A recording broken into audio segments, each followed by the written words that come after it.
we were watching Bomber's show, and he was talking to John Tamihere, and he brought up the idea of if Te Pāti Māori worked with Labour, and I actually would think you could do the same thing with the Greens, but whatever, with one of the other parties on the left, and they didn't go for any party votes, and Te Pāti Māori won all the Māori seats, you could have a 6 or 7 seat overhang and control Parliament for the next decade.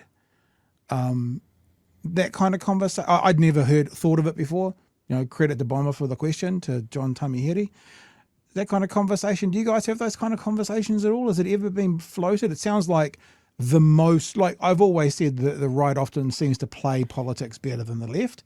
That seems to be like, some people might not like it, but a bit of a masterclass move when it comes to the game of politics. Completely legal, completely able to do it. 7-seat overhang to the left. Well, mathematically, of course, it's possible. But I think, given MMP's been around since 1996, and there have been all sorts of attempts at political, arrangements, they never really go down that well. And so you might be able to do it at a single seat level, like in Epsom, for example. Yeah. But trying to convince New Zealanders that this is a fair crack, instead of just standing on the platform that you want to put forward and expect them to, first of all, do as you tell them to, but also respect it as an approach. I don't think it'd be genuine, and my view is Kiwis would give you the fingers, really, to be honest. Really? The best way. Sorry, you go. Yeah, honestly, I could see where they're coming from. The same argument could be made on the right, of course, that they could do an arrangement with ACT or New Zealand First, for that matter, and try and achieve that. I accept that Te Pāti Māori hold electorates, more electorates in the ACT party. So in this current makeup, mathematically, it'd be more likely on the left, but I just don't think New Zealanders would swallow it. And frankly, I wouldn't feel comfortable with it. You know what probably part of the question is, Kieran, and we've kind of had this conversation before, we can look back to the left in, the US, Michelle Obama's famous speech, when they go low, we go high. It's like, I think a lot of people on the left are sick and fucking tired of going high, are sick of taking the moral high ground and getting kicked in the nuts by the right. So I'm not suggesting that you guys need to do anything different, but I think my gut tells me that a bunch of people who vote for the left just want to see some mongrel. They actually want to see, the attack dogs out a bit more from time to time. I think that's where it's coming from. Yeah, well, that's fair enough. I mean, I'm not sitting there having a crack at Bomber. I mean, he's just putting a legitimate potential theoretical possibility and hoping for a response. That's legit. Yeah. And my honest response is I don't think it'd fly.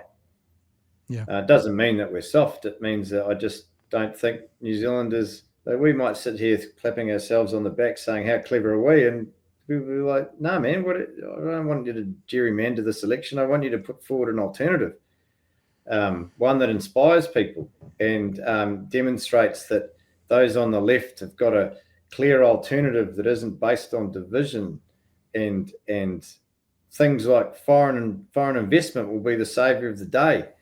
A plan for our own people. And I actually have a fair bit of confidence that that's the way it's going to play out. I sense the frustration, and I sense the desire for there to be more mongrel and detailed policy at this point.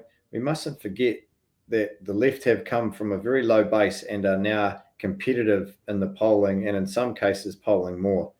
Yeah, we're gonna show some of that tonight. And look, this is actually, it's not actually a criticism of what you guys are doing at all in any way. No, that's a fair question. Yeah. But I think that you're right. I mean, it's probably both evidence that you guys have done better than most after they've gotten turfed out, and people are a little bit in shock of how much they dislike what they've got on the other side, the things they weren't expecting. So I think there's probably a combination of those two things.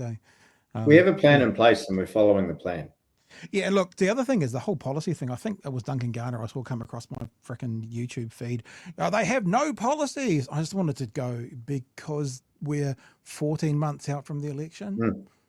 Mm. What policies get released 14 months out from the election? The You know, Tories that didn't should even go. release their fiscal plan until the election campaign last time round, and I didn't see the tub thumping from the commentators at that point. Look, Yeah.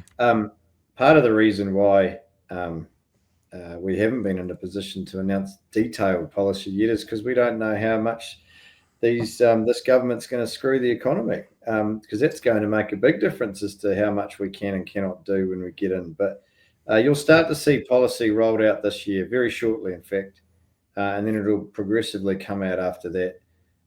You've had a indication from us as to what our priorities are. We believe they reflect the priorities of Kiwis.